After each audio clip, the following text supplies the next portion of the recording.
La ciudad en el centro llena de rostros, morenos, amarillos, cenizos, calientes como el sol que cae al mediodía o sordamente oscuros cuando llega la noche, y la ciudad entonces se puebla de presagios en esas viejas calles donde el centro de México transpira su mensaje de conciencia y misterio.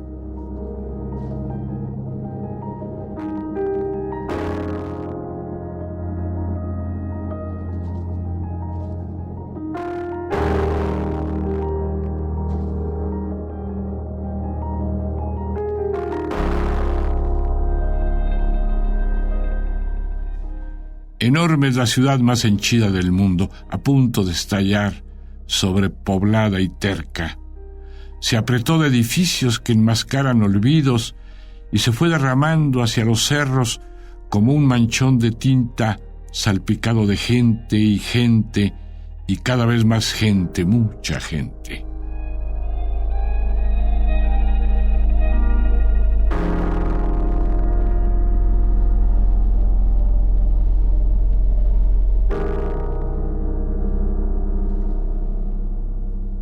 Cada quien es su historia. Cada quien la refleja o la esconde con los gestos y guiños de un semblante que tiene lo que todos, pero nunca es el mismo. Cada cuerpo es el cuerpo de los otros. Cada gente es un hombre o una mujer o un niño diferente, definitivamente único en esta como en cualquier otra ciudad del mundo. El misterio es la vida.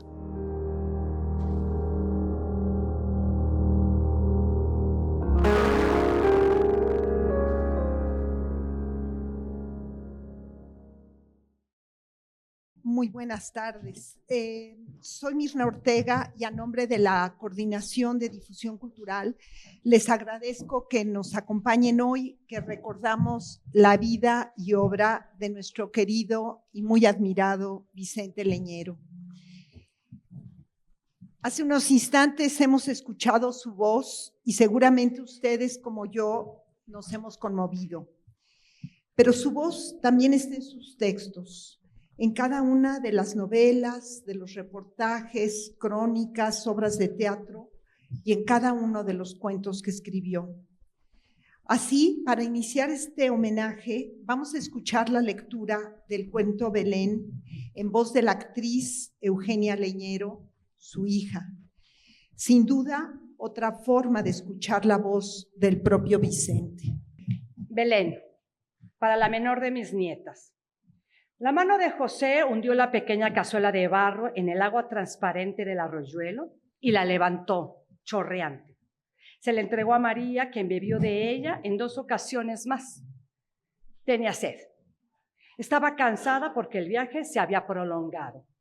Terminado el mediodía, el sol apenas tibio iniciaba su curva hacia el poniente. Grupos de peregrinos caminaban por la ruta trazada sobre el páramo rumbo a Belén. Cabeza a cumplir con la orden de empadronamiento. Giraba cabeza hacia José y hacia María y los miraban ahí, a la orilla del arroyuelo, durante el breve descanso. Seguían avanzando sin saludar, sin detenerse. La pareja había pedido prestada en Nazaret una mula parda, para que María hiciera el viaje montada en ella, de lado, mientras José la acompañaba guiando al animal. Reiniciaron la marcha. María estaba embarazada desde marzo y su vientre, del que no separaba la mano derecha como cuidándolo, delataba su redondez. «Llegaremos antes de que anochezca», dijo José. «¿Te sientes bien?» «Cansada, pero bien», sonrió María. «Es el último tramo, detrás de esa loma y ya». Arribaron a Belén más tarde de lo que previó José. Empezaba la noche. Un viento frío bullía entre las callejuelas, obligando a la gente a cubrirse en sus tápalos. Eran muchos los peregrinos, atropellándose en las calles o refugiándose en las tabernas. Lo más semejante a un hormiguero. Primero buscarían una posada donde dormir y muy temprano en la mañana se presentarían en la oficina del censo. De inmediato quizás emprenderían el regreso a Nazaret. No resultó fácil encontrar alojamiento.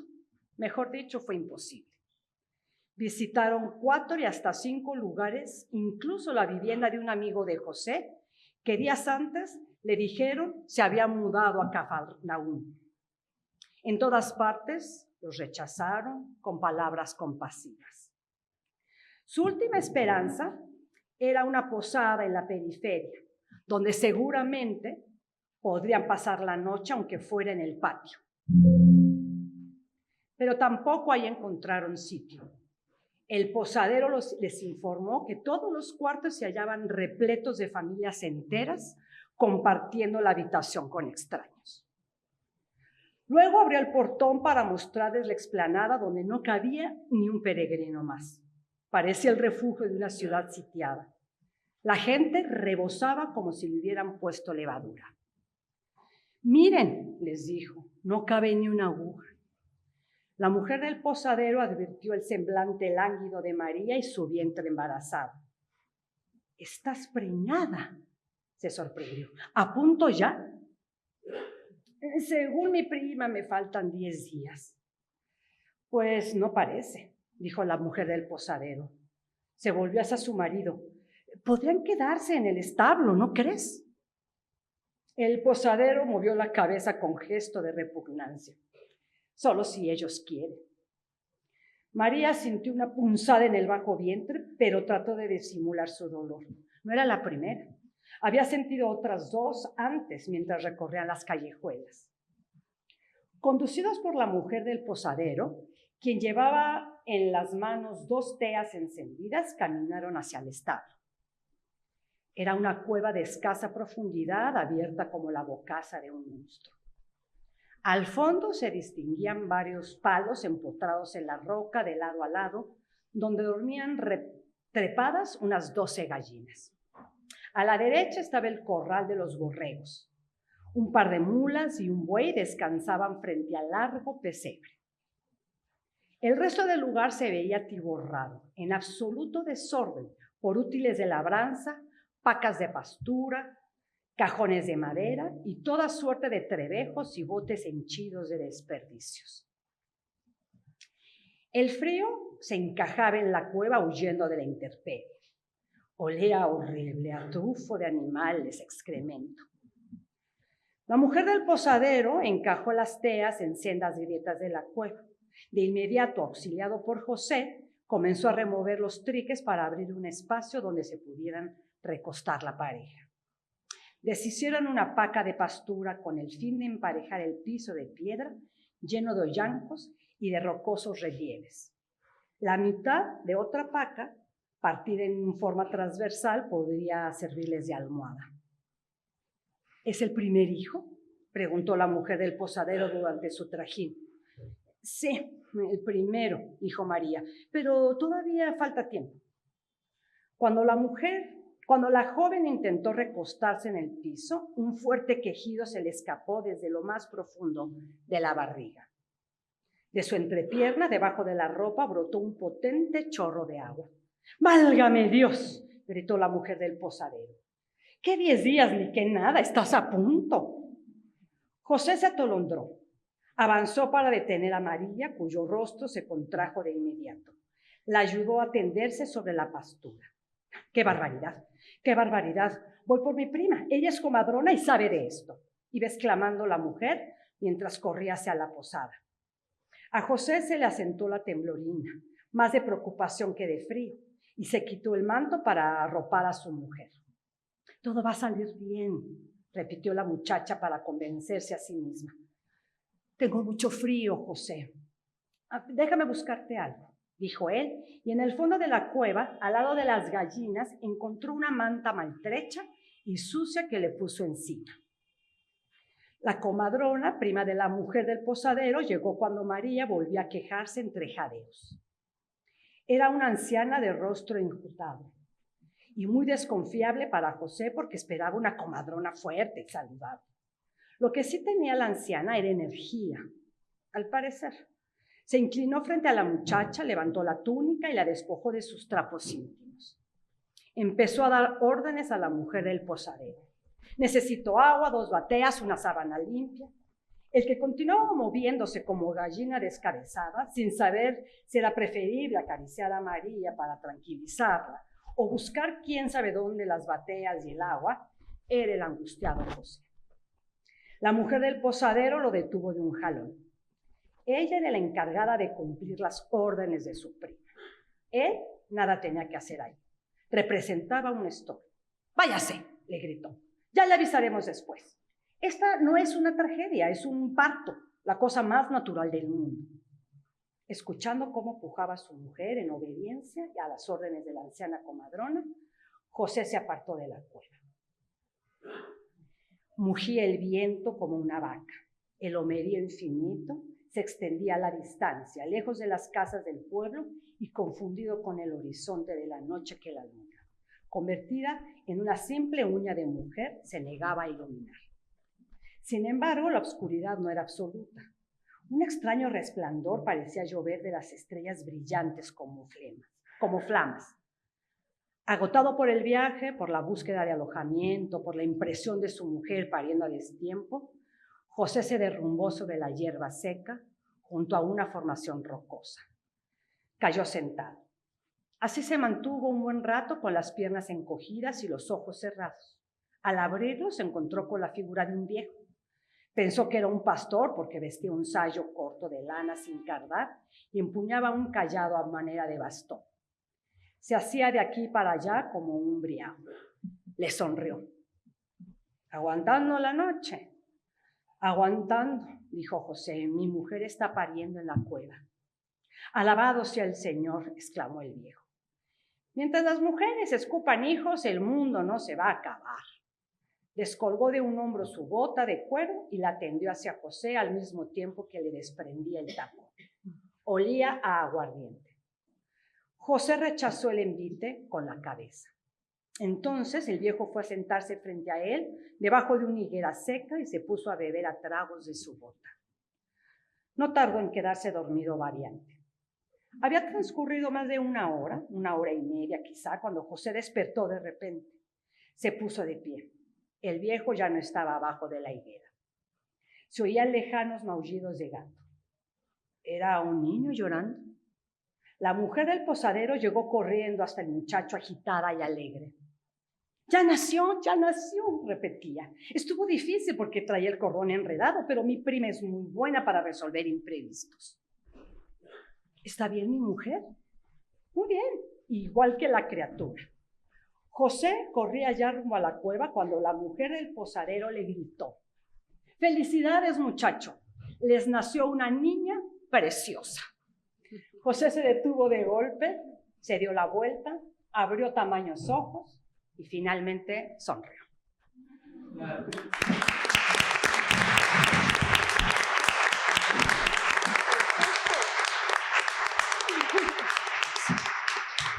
Muchas gracias, Eugenia. Este cuento aparece en el libro Gente Así y pueden escucharlo en voz del propio Vicente Leñero en descargacultura.unam. Vicente Leñero nació en Guadalajara, Jalisco, el 9 de junio de 1933 y falleció el 13 de diciembre de 2014. Tenía 81 años. Hoy honramos su vida y su obra a 10 años de su partida. Se formó como ingeniero civil en la UNAM, no obstante, el llamado del periodismo que aprendió en la escuela Carlos Septién, a la par de la dramaturgia y la narrativa, lo convirtieron en un pilar de las letras mexicanas modernas. Como narrador, periodista, guionista de cine, dramaturgo y tallerista, fue riguroso y exigente. En su mundo periodístico y literario estaba entreverada la fe, su profunda fe cristiana. Por eso, de los 4 evangelistas, él siempre prefirió a Marcos, el reportero, como lo llamaba. Así se entiende bien uno de sus libros que más cerca tengo de mi corazón y quizá uno de los menos comentados, Parábolas, en el que reescribe y recrea a la distancia y con su privilegiada pluma periodística estos relatos en los que Jesús de Nazaret ilustró sus mejores enseñanzas. No puedo dejar pasar este momento para hacer aquí una mención especial a su colaboración mensual en la revista de la Universidad de México entre 2007 y 2014, cuando la dirigió Ignacio Solares, con más de 90 entregas bajo el título Lo que sea de cada quien. Tengo que subrayar también y agradecer cómo creyó en lo que podría ser lo que hoy se llama descargacultura.unam, cuando no era sino un sueño, y cómo apoyó el proyecto cuando ya fue realidad, regalándome una selección comentada de narrativa mexicana breve y, por supuesto, con la grabación en su propia voz de los textos Belén, que acabamos de escuchar, y La ciudad en el centro, del cual extrajimos el audio que pudieron escuchar. Por todo ello, por mi admiración, cariño y agradecimiento personal a Vicente Leñero, es para mí un privilegio moderar esta mesa y darles hoy la bienvenida a nombre de la Coordinación de Difusión Cultural de la UNAM, a quienes nos acompañan aquí en la sala y a quienes nos siguen a distancia a través de las redes sociales y a partir del día de mañana a través del canal de YouTube. Quiero agradecer a Guadalupe Alonso y a su estupendo equipo de la Casa Universitaria del Libro que nos recibe hoy y, por supuesto, al equipo de la Secretaría de Extensión y Proyectos Digitales que hace esto posible con su entusiasmo y su trabajo. Pero quiero agradecer particularmente la presencia de quienes hoy nos acompañan en la mesa y que se suman así a esta conmemoración a Vicente Leñero. Familiares y amigos cercanos y conocedores de la obra de Vicente Leñero, quienes compartirán con nosotros algunas estampas sobre su personalidad y distintas facetas. Silvia Molina, María Rojo, Almadelia Fuentes, Mariana Leñero, Luis de Tavira. Y a quienes...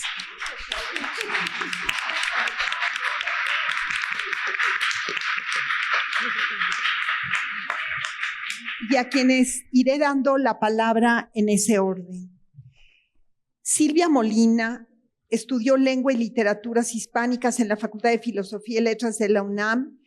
Además de su notable experiencia como narradora y ensayista, es estudiosa de la literatura mexicana y cuenta con amplia trayectoria como gestora cultural.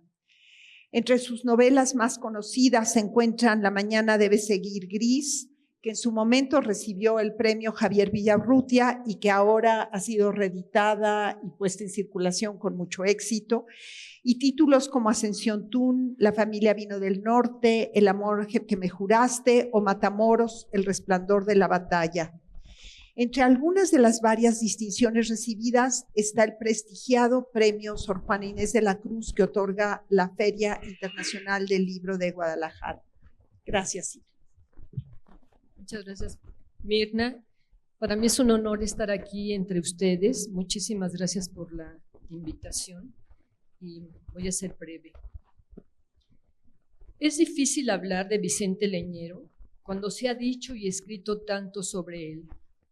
Los que lo tratamos sabemos que era un hombre sencillo, generoso, bromista, un escritor con mayúsculas y un hombre cabal que creía en la libertad y buscaba la razón.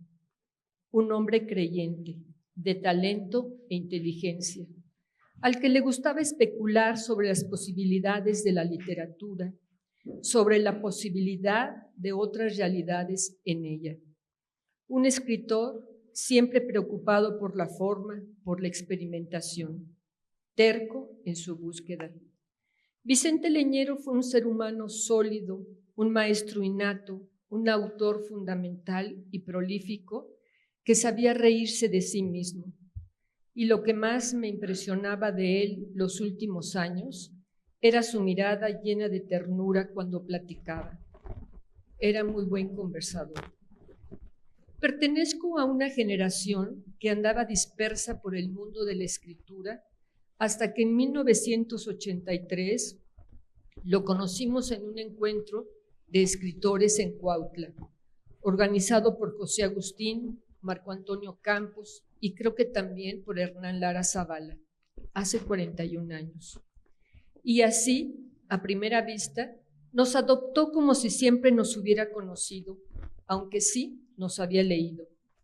Ahí me contó que él hizo el dictamen de La mañana debe seguir gris para don Joaquín Díez Canedo, y me sentí muy, muy agradecida porque mientras mis amigos esperaban años para ver sus libros, a mí me publicaron de inmediato.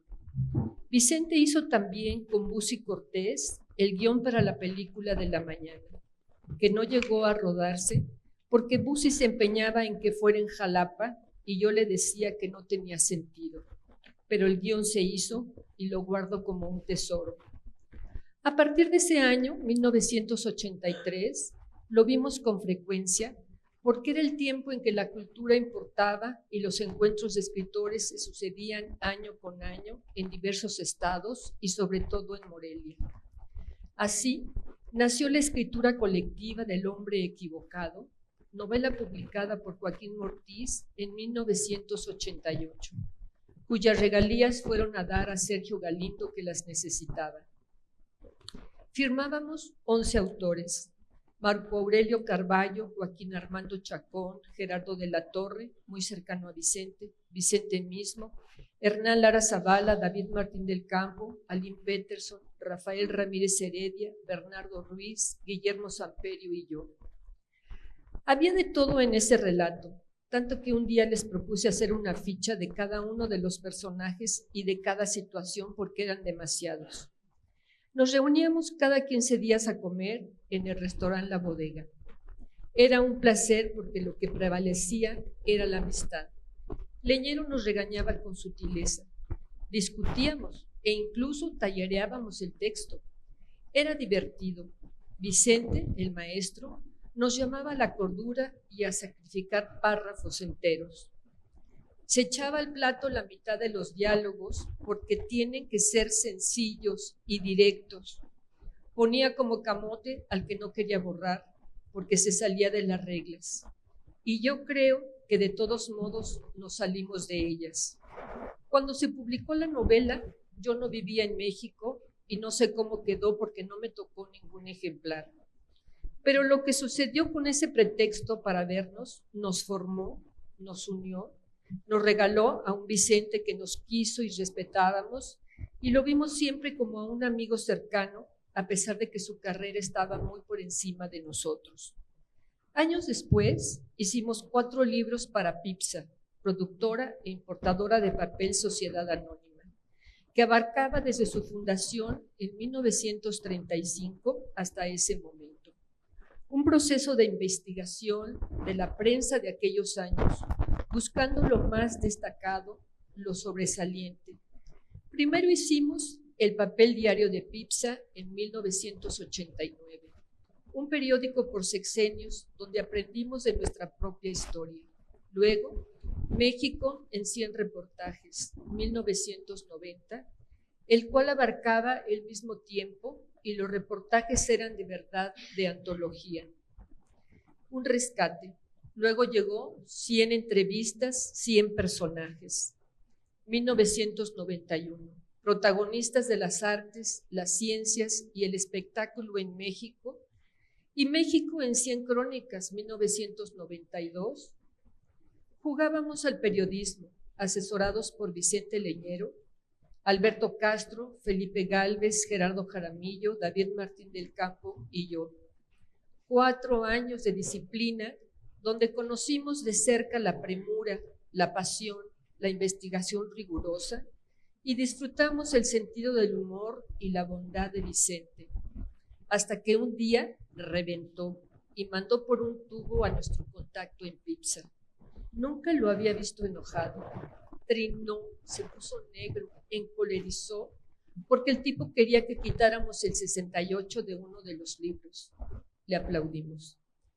Tiempo después lo encontré en la Academia Mexicana de la Lengua, donde fijaba su lenguaje sencillo, su oído maravilloso para reproducir el habla del mexicano, donde hablaba del azar como probabilidad de internarse en otras realidades y donde a veces, en los intermedios, nos reiteraba su amistad y su cariño. Fuimos privilegiados. Vicente Leñero dejó una huella profunda en los que tuvimos la suerte de tratarnos. Muchas gracias. Muchas gracias.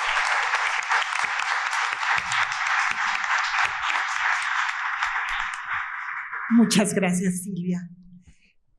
Escuchemos ahora a María Rojo, nuestra primera actriz. Cuenta con una prolífica carrera tanto en cine como en teatro y televisión. Es una de las intérpretes más reconocidas de la escena mexicana.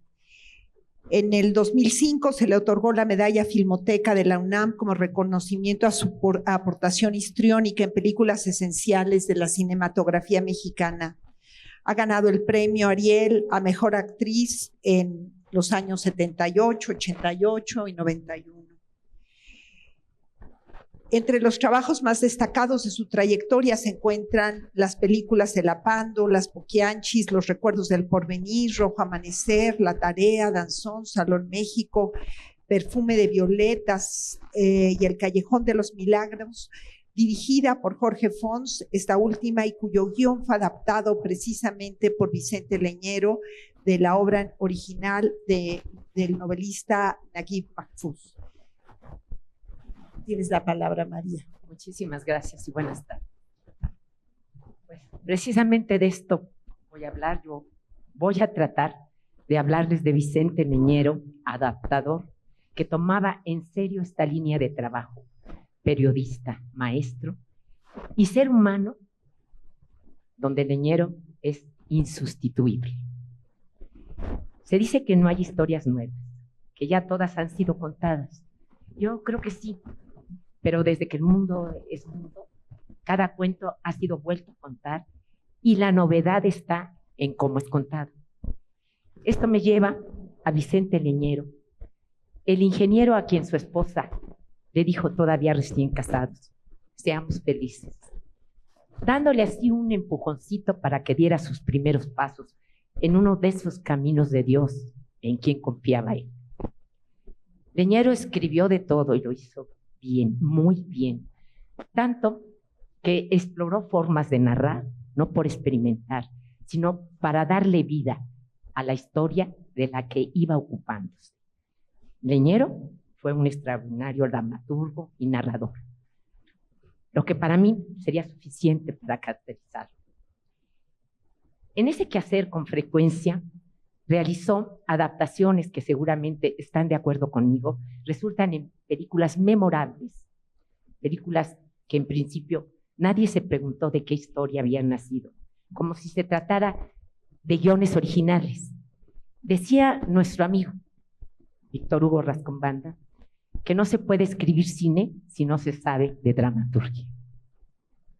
De pronto me vienen a la mente películas que fueron y siguen siendo reconocidas, derivadas obras de autores como José Emilio Pacheco Quirós Mahfouz. Quien ha visto Mariana, El crimen del padre Amaro, El callejón de los milagros, Los albañiles, premiada con el Oso de Berlín, sabe que no exagero. Pero no solo llevaba esa habilidad al guión cinematográfico, sino también al teatro, por ejemplo, con esa obra que tanto polvo levantó, que fue El traslado de la antropología de la pobreza, estudio realizado por Oscar Lewis, Los hijos de Sánchez, a una impactante obra de teatro que rompió no solo con convenciones, sino hasta con restricciones impuestas desde arriba. Que yo estrené, por cierto, Los hijos de Sánchez. Muchas veces me he preguntado cómo es que Leñero adquirió o desarrolló ese talento que un adaptador requiere forzosamente para no resultar en caricatura o mal transmisor de ideas ajenas. La respuesta me parece evidente. Era periodista. De esos que de veras indagan la realidad. De esos que no se limitan a ser testigos, que pareciera que nada más van pasando cuando a su lado sucede algo que pide ser contado. Leñero buscaba en los hechos eso que suele pasar desapercibido porque la superficie es lo suficientemente escandalosa, sangrienta o absurda que a nadie, sino a algunos pocos como él, le indicaban que debajo de eso tan atractivo como para ponerlo en 8 columnas o en primera, había algo más dramático, tan poderoso como puede serlo el impulso de pecar aún sabiendo que en las consecuencias acaso sea la condenación eterna. Ese afán de indagar, tan distinto de simplemente contar por encimita, se fue afinando el Leñero en el ejercicio periodístico en el que siempre antepuso la mirada del reportero a la tentación de editorializar. Por eso, me parece a mí que Vicente Leñero aprendió pronto a hacerse preguntas como ¿de qué trata? ¿Dónde? ¿Cuándo? ¿Quién? ¿Por qué? ¿Para qué? ¿Quién hace diferente a tal persona? ¿Qué lo mueve o qué le teme? ¿Qué está en juego? Estas son preguntas cuyas respuestas obedecen y esclarecen el hecho y lo que hace aún más que material de un relato. Y dicho de otra manera, son el recurso del que todo artista, pienso yo, debiera escuchar. La mano para adaptar los hechos es algo con un sentido que lo conecte con la experiencia de cualquier persona. Por ejemplo, en su libro Asesinato, el lector desde el principio sabe qué pasó, a quién, cómo y quién fue el responsable, pero su manera de presentar los hechos le da una dimensión extraordinaria al crimen y lo hace sin juzgar y sin condenar o aprobar, nada más presentando los hechos según los principios que observa en todos los aspectos de su vida. Cuando escribió Asesinato, fue el reportero leal, como lo fue en particular durante 25 años en que estuvo en proceso en el seminario reconocido por su importancia en nuestra vida cultural y política. Así, a Vicente Leñero, que se tomó el trabajo de explorar la realidad para hacerla reconocible, adaptó continuo ese caos que es la vida cotidiana para hacerla comprensible. Y termino con una consideración que redondea al hombre Vicente Leñero, su generosidad hacia quienes fueron sus alumnos y los que tallerearon con él. Fue excepcional por su modo de comunicarse con ellos, con lealtad y con sabiduría, con esa humanidad sublime de un maestro que en la enseñanza estaba dispuesto a aprender y a comprender. Como actriz, yo tuve la fortuna de formar parte del elenco de algunas películas y unas obras de teatro como La Mudanza y, ya lo dije, Los Hijos de Sánchez, y vi con claridad que una adaptación genial bien puede y debe ser considerada obra original de quien la ha escrito, como sería, insisto, el caso de Vicente Leñero.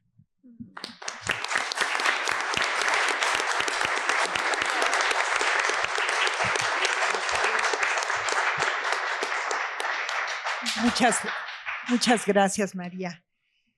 Como ya nos contó María, ella fue intérprete de la primera puesta de la obra de Leñero, La Mudanza, misma que ya pueden escuchar en formato de teatro en atril en descargacultura.unam, en adaptación y bajo la dirección de Estela Leñero. Agradezco aquí, aprovecho para agradecer el apoyo que nos brindó el Centro Universitario de Teatro para poder llevar a cabo esta producción. Escuchemos ahora a Alma Delia Fuentes. Ella es periodista, egresada de la Escuela de Periodismo Carlos Septién García, como el propio Leñero. Cuenta con un máster en periodismo digital y una maestría en creación literaria. Con 30 años de trayectoria, tiene experiencia como reportera, editora, jefa de información, productora y más recientemente podcaster en Así Como Suena. Durante 7 años fue jefa de información en N+, donde lideró varios proyectos que abordaron por primera vez en la televisión abierta temas sociales y de derechos humanos con un enfoque interseccional. Previamente fue directora editorial de Más por Más y fundadora y editora general de CNN México. Otros medios en los que colaboró son El Universal, Reforma, Univisión y El Independiente. Ha impartido talleres y cursos en varios países de América Latina y el Caribe. Actualmente, Almadelia dirige la Unidad de Investigaciones Periodísticas de la Coordinación de Difusión Cultural de la UNAM. Adelante. Muchas gracias. Buenas tardes a todas, a todos. Qué emoción ver a tanta gente de tan diversas edades reunidas en torno a una persona que aportó tanto a la cultura de este país. Eso es lo primero que me emociona, y lo segundo es lo que yo comentaba con Mirna. Soy la única de esta mesa que no conoció a Leñero, y sin embargo también fui su alumna, también fui su aprendiz, y creo que ese, en el lado del periodismo, es el legado más importante que tiene Vicente Leñero.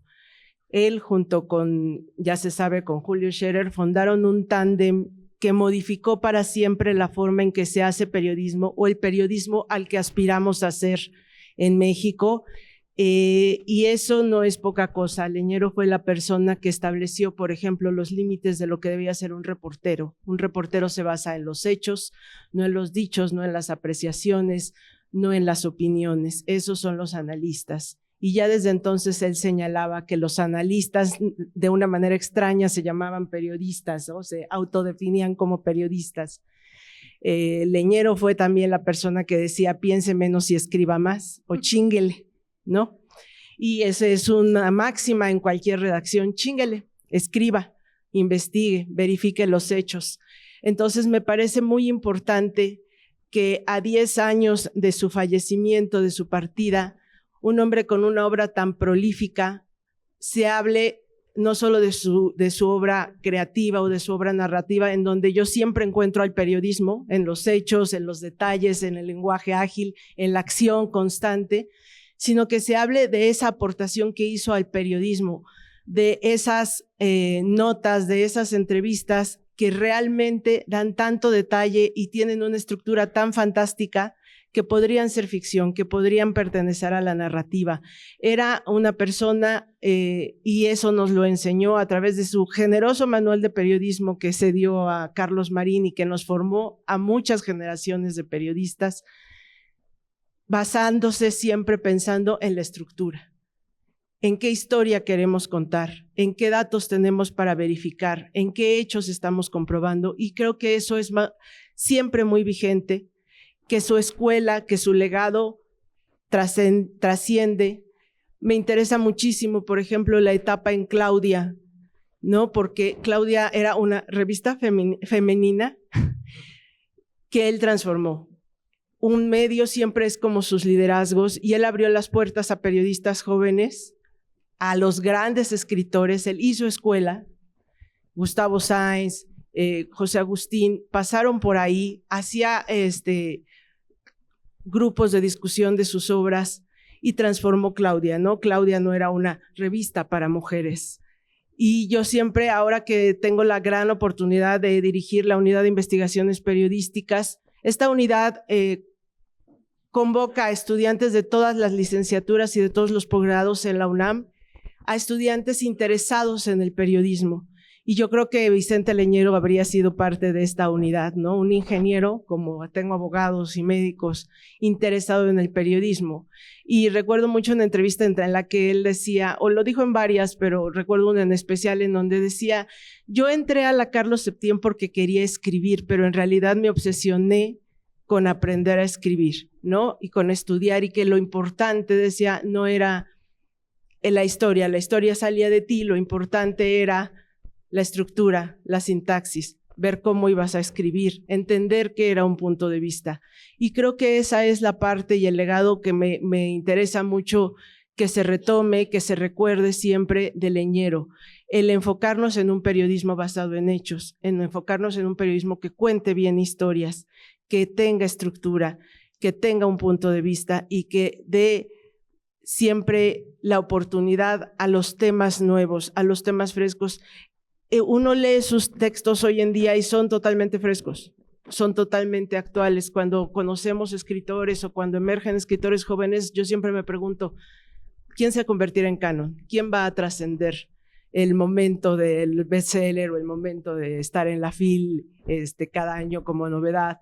y Leñero es tan fresco, tú lo escuchas hace un rato o escuchas el cuento que leyeron y es de hoy, no dices, ay, envejeció mal, el lenguaje ya no es tan actual, ¿no? Ya no se entiende, las nuevas generaciones ya no lo entienden. Eso pasa con muchos escritores y no sucede con Leñero, y creo que siempre está impregnado el periodismo en él, pero el periodismo que legó, el periodismo que tenemos ahora, el periodismo que buscamos hacer, está inspirado en él, y él ha sido un maestro, y a mí me parece fundamental, porque ese tándem del cual Scherer tenía como grandes ideas, pero alguien tenía que operarlas, y alguien tenía que manejar una redacción, y alguien tenía que poner una portada, y ese era Leñero. Y realmente yo amo la operación en las redacciones, a mí me encanta operar, y creo que quien opera es quien hace la magia para que todo el trabajo de los periodistas se vea, se luzca. Las ideas geniales tienen que bajar y aterrizarse con los periodistas de a pie, y Leñero fue esa persona que formó a periodistas de a pie y formó a maestros de periodistas como Carlos Pusch, que era un jovencito que llegó ahí y que ahora es maestro también de periodistas. Entonces, agradezco mucho la oportunidad de estar aquí, y sobre todo, no quiero hablar tanto de su obra, que es bien conocida y que espero que todos la hayamos leído, sino de su legado como periodista, del trabajo que hizo increíble para formar y para inspirar, y que a mí me gustaría mucho que siga inspirando a los periodistas, a las generaciones jóvenes de periodistas, a eso, a hacer un periodismo basado en hechos y que cuide la narrativa. Muchas gracias.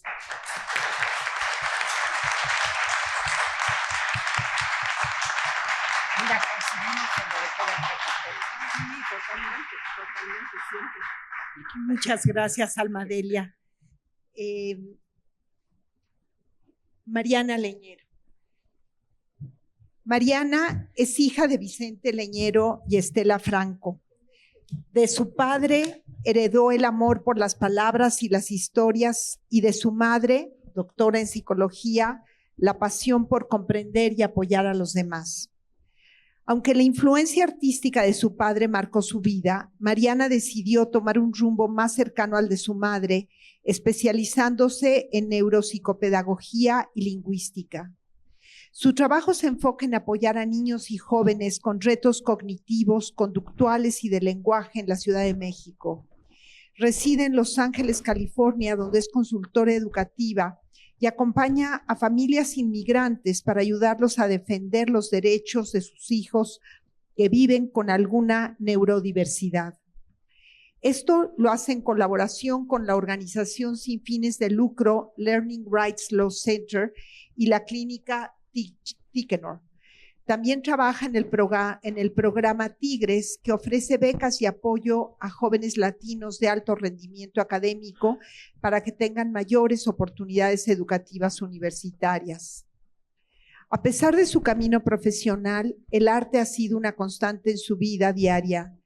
Desde la partida de su padre, Mariana encontró en la escritura una manera de acercarse a él. Colabora con relatos mensuales en la revista y el portal digital Libre en el Sur, y esto ha sido su forma de honrarlo, de mantener vivo su legado y de seguir dialogando con él a través de las palabras.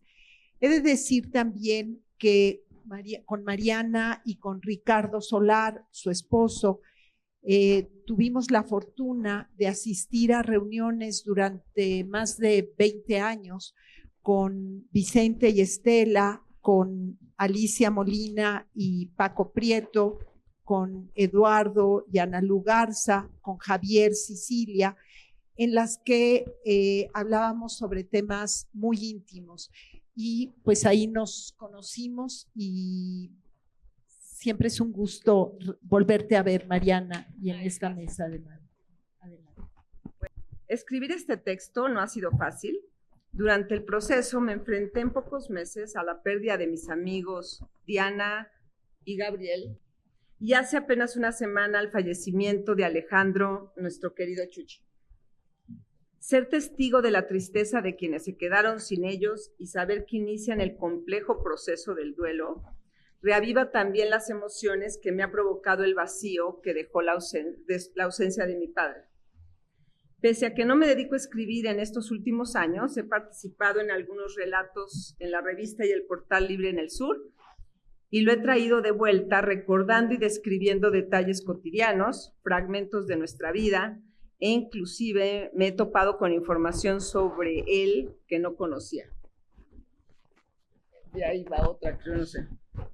Hoy pienso que la mejor manera de honrar su memoria en este espacio que Mirna organizó con tanta generosidad no es a través de un texto de nostalgia gris, sino compartiendo algunas imágenes y momentos que guardo de él, que me hacen feliz y que vivo desde mi corazón de hija.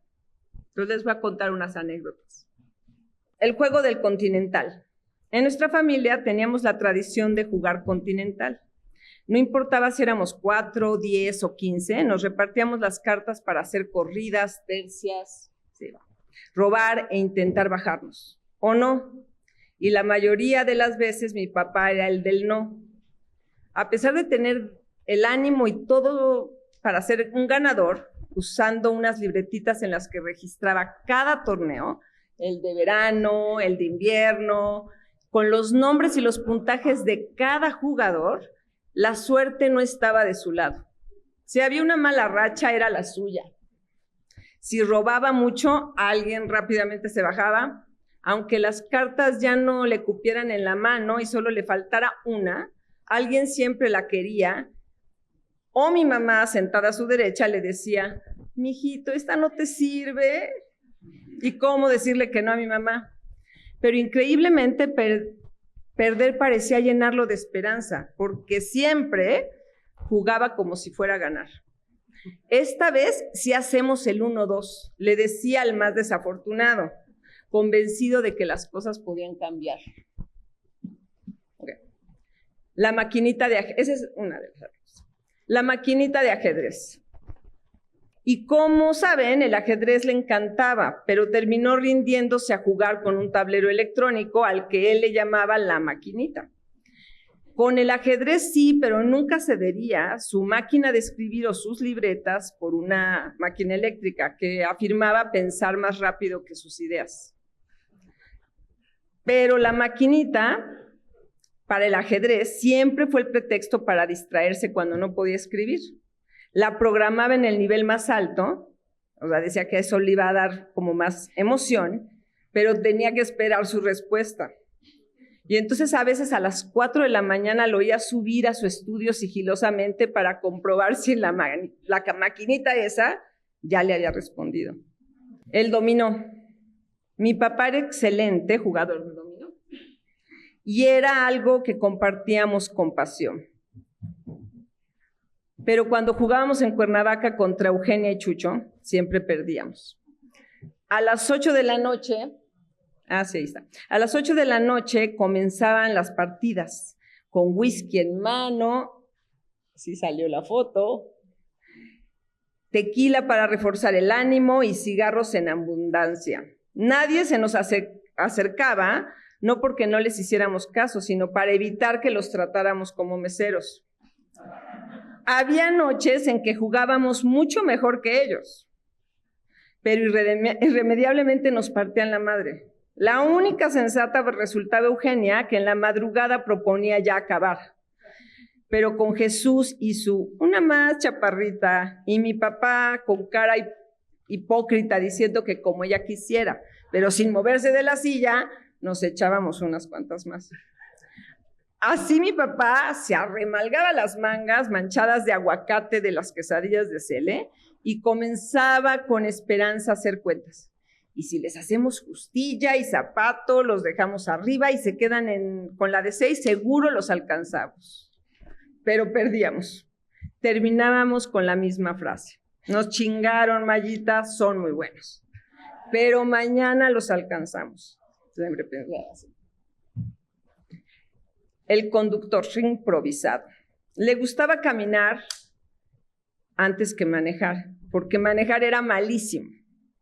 No fue hasta que crecí que me enteré que los carros de velocidades tenían eso, velocidades, y que de la primera se podía pasar a la segunda y hasta la tercera. Con mi papá no, sonaba todo el tiempo. Ya en la época que se exigía, nunca se ponía el cinturón. Ya cuando ya te ponían la multa, que no se lo ponía ni cuando alguien manejaba. Ni se inmutaba y podía permanecer escuchando la incómoda alarma del carro avisándole de su descuido por todo el camino. Y ahí estaba, y él no le importaba. Por eso caminaba a todos lados fumando y se escondía en Sanborns o los VIPs para leer o escribir, o como él afirmaba, y no me lo van a creer, porque le gustaba el café que servían ahí. Se los juro. No, malísimo, era quemado. No, pues bueno. Y ya luego se encontraba gente que lo reconocía y se iba a Sanborns y se la pasaba por Sanborns por todos lados. Las llamadas incómodas. Nos costó mucho trabajo encontrar fotos. En la casa se retorcía como lombriz cada vez que el teléfono sonaba. Dicen que no estoy, ¿eh? Había que inventarle una visita importantísima, mandarlo al dentista o a un viaje, y nos metían aprietos porque debíamos decir el nombre del que hablaba en voz alta, y en casos de que la persona fuera importante y él sí quería hablar con él, había que arreglárselas para que contestara, y por arte de magia la visita se esfumara, el dentista en chinga le tapara la muela, o sorpresivamente estuviera ya llegando de viaje, ¿no? Ya llegó, te lo paso, ¿no? Un hombre de rutinas. Mi padre era un hombre de rutinas. Le gustaba despertarse temprano, tomar su café con calma, así, exactamente como ven esa foto. A veces con un libro, con el periódico o simplemente con su cigarro matutino. Quienes lo conocieron saben que es difícil pensar en mi mamá sin mi papá. Si bien como toda relación tuvieron sus altas y sus bajas, me es fácil recordarlos hasta el final enamorados. Desde jóvenes y durante el tiempo que conviví con ellos, cierro los ojos y los veo bien clarito, caminando por las calles y platicando como si no llevaran nada sin verse, llevaran días sin verse. Amantes de las series. Mis padres eran consumidores profesionales de series de televisión. En un inicio tenían sus colecciones tamaño tabique que rodaban por todas nuestras casas. Le tocaba Isabel, Eugenia, y entonces ya te acabaste la de Six Feet Under o en Treatment, Alias. Pero lo que no saben es que mi padre se adueñaba siempre del control remoto y apachurraba los botones con gran injundia y tenía la costumbre de poner pausa en cada escena. Mira, se están riendo las nietas. No importaba si el malvado estaba a punto de enterrar el cuchillo al inocente o era el momento de revelar quién era el culpable, pausa. Y todos nos quedamos así. Mi madre con paciencia lo esperaba mientras él leía con calma los diálogos. Y si nosotras estábamos cerca, nos preguntaba con tal curiosidad como si no hubiera visto nada de la película o como si ya la conociéramos. Yo pensaba, pero si es tan inteligente, ¿cómo nos pregunta eso? Las hijas lo aguantábamos, pero los yernos salían disparados a mirar la tele en otro lugar y era horrible la tele, pero no aguantaban. No puse esta anécdota, pero se las tengo que contar, que mi hija mayor, hicimos eso y estábamos viendo Avatar. ¿Cuánto dura Avatar? Horas. Pues le ponía pausa.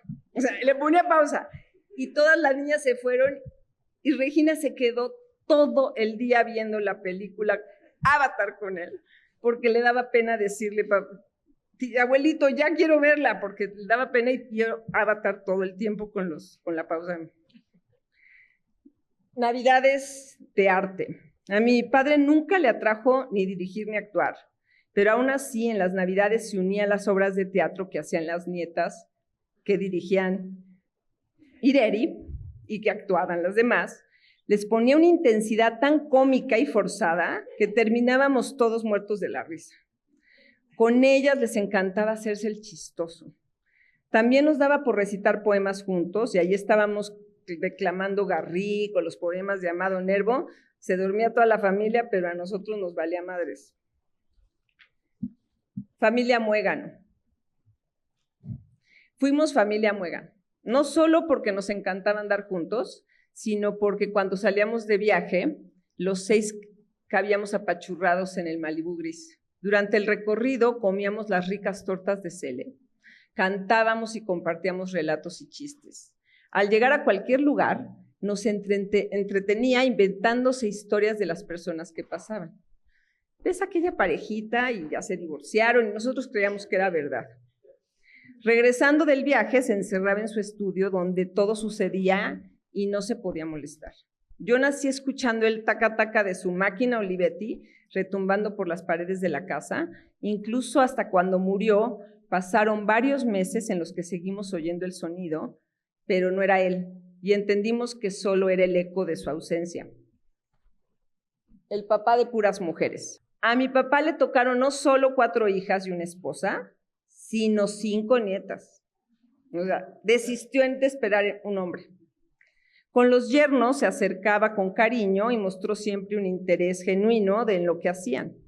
El contacto físico no era su fuerte, pero sí lo era su forma de hacer preguntas, lo que decían ustedes, y su curiosidad por ellos y su generosidad los hacía sentir queridos y partes de la familia. Iba a poner muchas fotos de todos los de ustedes, de Avir y eso, contando de los católicos, pero ya no me daba tiempo y que decidimos que teníamos que cortar las anécdotas aquí. Podría seguir compartiendo más anécdotas e imágenes con ustedes, porque no podré negar que añoraré y extrañaré la presencia de mi padre por el resto de mi vida. Así pasa con la muerte de un ser querido. Sin embargo, en estos recuerdos e imágenes, en lo que escribo, en el cuento que leyó Eugenia, en lo que ustedes platicaron, inclusive cuando me veo en el espejo, encuentro un cachito de él. Eugenia dijo que debía poner que me parezco a él en la papada. Y yo, ay, no, pero para que se vuelva chistoso, le digo, ok, bueno, en la papada, pues de modo. Mi padre está adherido en mí y en los que lo conocieron y lo quieren. La necesidad de su presencia nos invita a mirar hacia adentro. Mis hermanas, mi mamá, sus nietas y yo no estamos solas. Lo que era y lo que fuimos con él siempre está en presente y no es necesario extrañarlo, pues porque nunca se ha ido.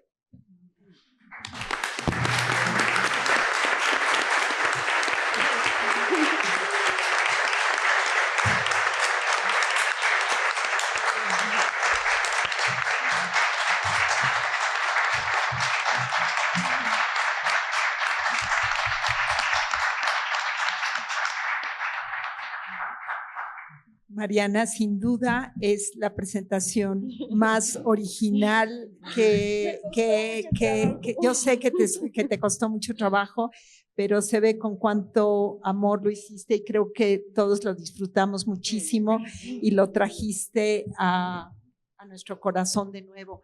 Agradezco mucho a Sonia su esfuerzo para compaginarlo con lo que decía Mariana. Pues vamos a concluir este homenaje a Vicente Leñero con un broche sin duda de oro, Luis de Tavira. Es director de escena y dramaturgo, actor, ensayista, traductor, docente y teórico del lenguaje escénico. Tuvo un papel decisivo en la creación de instituciones de enseñanza teatral como el Centro Universitario de Teatro de la UNAM, el Núcleo de Estudios Teatrales y la Casa del Teatro. Ha dirigido más de 100 montajes dentro y fuera del país. Es autor de alrededor de 14 piezas teatrales, creador emérito del Sistema Nacional de Creadores de Arte y miembro de la Academia de las Artes. Ha sido gestor en el tema teatral en el Centro de Experimentación Teatral de Limba. Refundó y fue director artístico de la Compañía Nacional de Teatro, así como director de Teatro y Danza de la Coordinación de Difusión Cultural de la UNAM. Su relación con Vicente Leñero no solo fue, es verdad, Luis, todavía, profesional y muy estrecha. Fueron grandes amigos que compartieron caminos y creencias. Muchas gracias.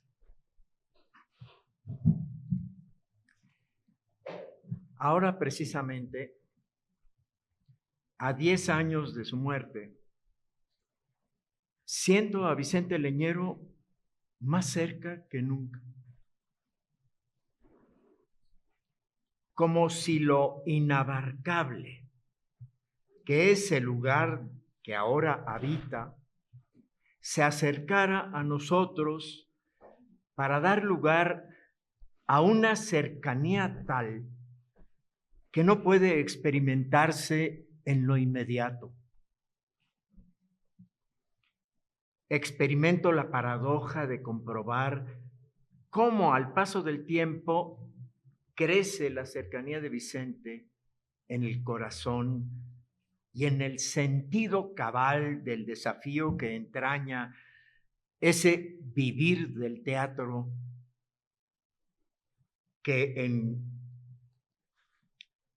ese vivir del teatro que es, como Vicente llamaba, a esa pasión compartida por la actualidad de la ficción sobre el escenario. Actualidad de una pérdida que en cambio delata la pérdida de actualidad en la que se desvanece este mundo de la virtualidad sin acontecimiento, en la que adicta a los medios de incomunicación, la masa sonámbula se extravía entre simulacros. Evocar el teatro de Vicente Leñero suscita la cercanía de aquello que sigue estando ausente, porque a esa cercanía de lo real solo se le encuentra en las cosas, entre las cuales se ocultan las verdades que hacen habitable el mundo. Las cosas, esas que se embalan apresuradamente en el baúl de la mudanza, como aquellas copas, ¿te acuerdas? Son las que nos regaló mi mamá el día de nuestra boda. Copas capaces de contener esas otras cosas que no tienen historia, como esa intimidad, esas dudas inconfesables o aquellos cuerpos imaginables. La ficción encorazona la realidad para transformarla en una morada, a la que es preciso mudarse tras el desencuentro. Se dijo, ahí donde está tu tesoro, ahí está tu corazón. Y es entonces, al ir a buscarlo dentro de aquel baúl, que entonces emerge como un incendio el clamor soterrado de aquellos indigentes asesinados por la injusticia del mundo. La escritura dramática de Leñero nos aproxima a una dimensión de la realidad que tenemos enfrente y sin embargo no vemos. Hace presentes las cosas en el presente de su presencia, como todo el tiempo y todas esas cosas que necesita la abuela para cocinar la sopa de verduras, mientras el abuelo lee el periódico, mucho antes de que el ángel irrumpa y asesine al tiempo en el instante de su visita.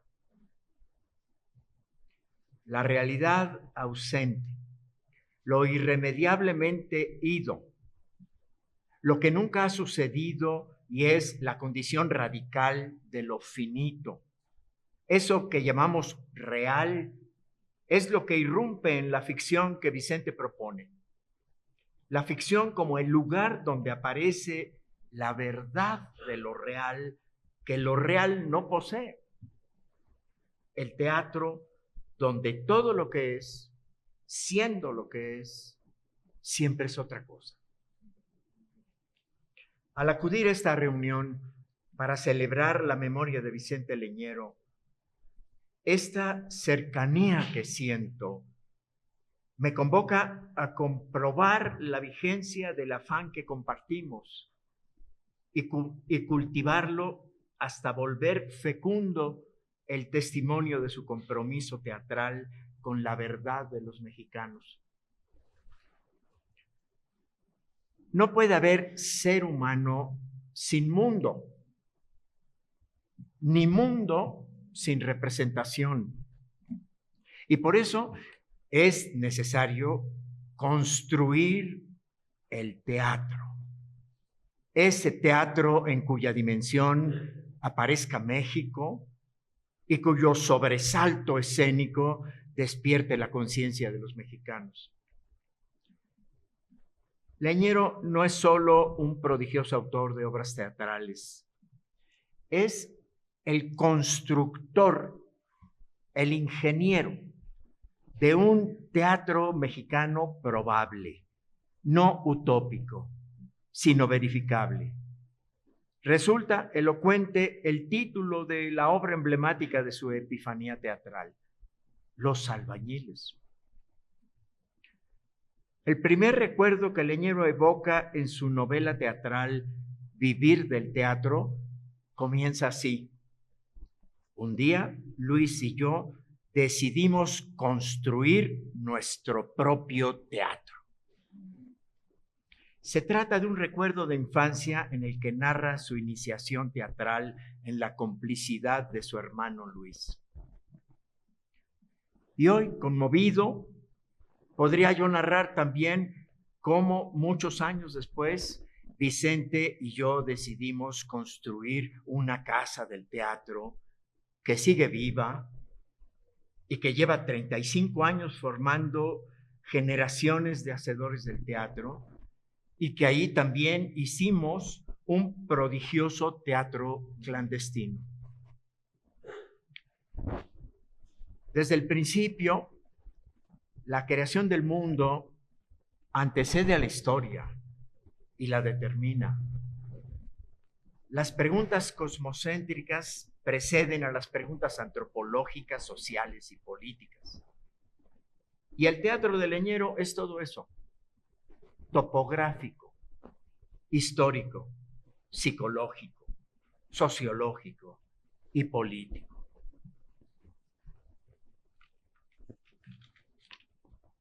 A diferencia de los escritores que le son coetáneos y que transitaron los senderos de un supuesto realismo posrevolucionario, Leñero, desde sus primeras obras, ha sido un dramaturgo postcinematográfico. El lenguaje de la imagen cercó al teatro en la dimensión de la fotografía. Impuso el punto de vista como criterio organizador. El mundo como objetivo fotográfico, el artista como fotógrafo imparcial. Piscator llamaba teatro objetivo a la aspiración dramática de la renovación del realismo escénico que dio lugar a la formulación de un contundente teatro documento que Leñero inició en México para desmitificar las historias oficiales y superar la amnesia de nuestra conciencia histórica. El documento, como la fotografía, explica el estado del mundo en nuestra ausencia. La teatralidad de Leñero nos ofrece una visión desoladora de lo mexicano para objetivarlo en nuestra ausencia. Al revés que Ibargüengoitia, Leñero llega al teatro desde la novela. Discípulo de Arreola y de Rulfo, transitó hacia la desmitificación de los mexicanos. También venía del periodismo, escritura puntual, laconismo obligatorio, ejercicio testimonial, indagación de la verdad del acontecimiento que subyace en la noticia y la manipulación que la oculta, a la deriva de impunidades sistemáticas en un país que en el que en efecto nadie sabe nada. La emergencia dramatúrgica de Leñero en nuestro teatro significa tal vez el arribo a la expresión más radical de las posibilidades del realismo y su aplicación en la dramaturgia nacional, según aquella asignatura que Usigli había lanzado como desafío, la construcción de un teatro capaz de objetivar a México. Leñero irrumpe por caminos estrictamente personales, ajeno a movimientos y corrientes vigentes hasta entonces, y lo hace poseído de una poderosa intuición que se atrevió a replantear el problema de lo mexicano para fundar lo que con propiedad podemos llamar la nueva dramaturgia mexicana en la segunda mitad del siglo XX.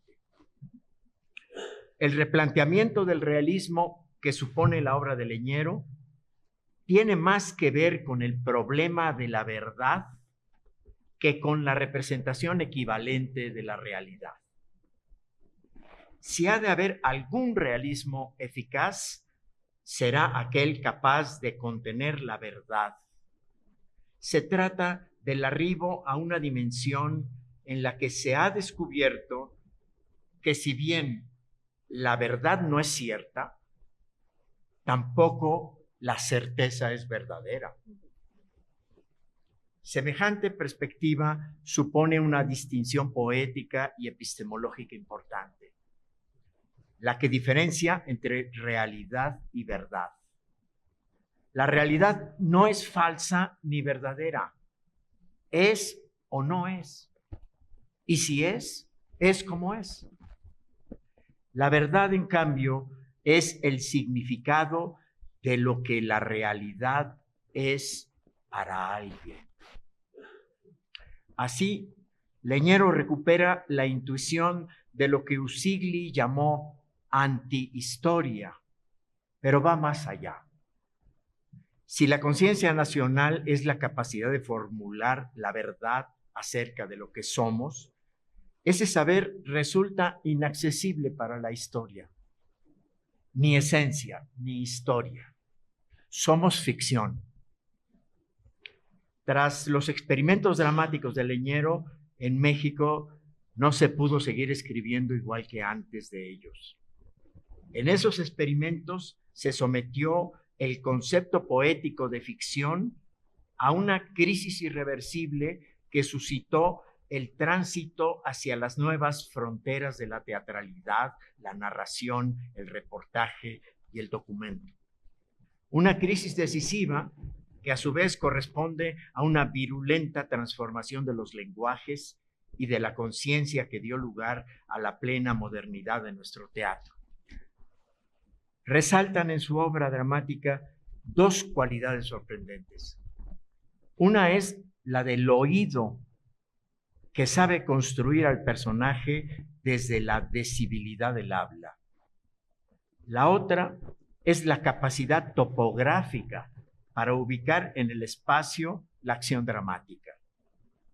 El ingeniero Leñero supo aplicar su ingenio en la proposición de aquellos espacios insólitos que determinan el drama.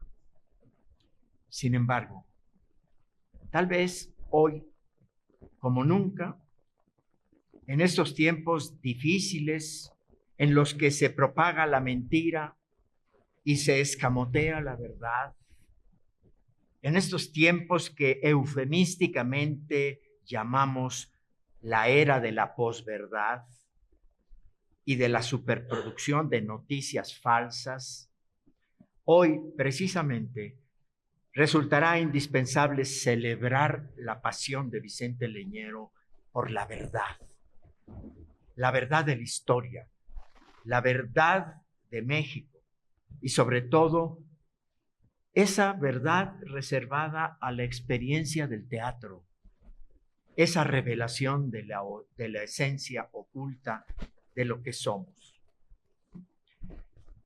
Vicente Leñero fue un hombre de poderosas convicciones.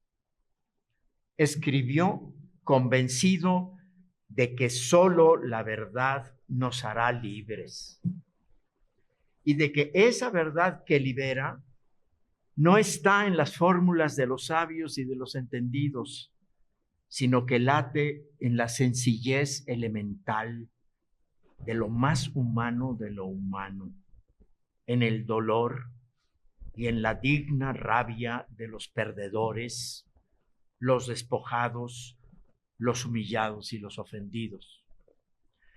Por eso, la coherencia en la verdad será edificar el teatro sobre esa roca. Gracias.